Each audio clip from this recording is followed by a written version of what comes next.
vaatan, et kõik teevad siin igasuguseid laive ja et saab siis PayPali donationiga toetada, et nemad oma laive jätkaksid.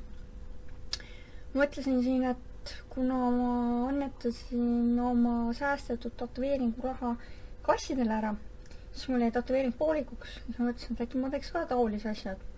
Inimesed saavad mulle PayPali donationit ehk siis tippi saata ja ma saaks oma tatueeringu ära lõpetada. Ja mida mina luban siis sellest vastu on, et ma ei tee laive.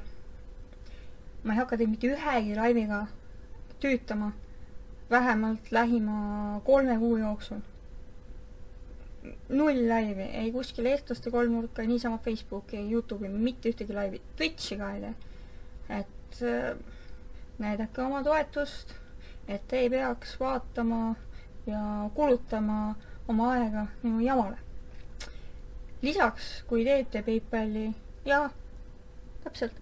lisaks, kui teete PayPali selle donationi, siis võib sinna kirja ka panna, et juhul, kui ma saan rohkem kokku,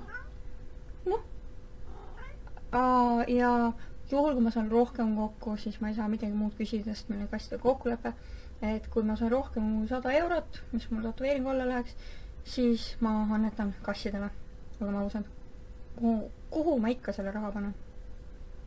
Ja üks juba siin kisas, et nii ei käi, et hakkad siin juba mõtlema, et mingi lisatatoveeringud nende rahade eest ja ei.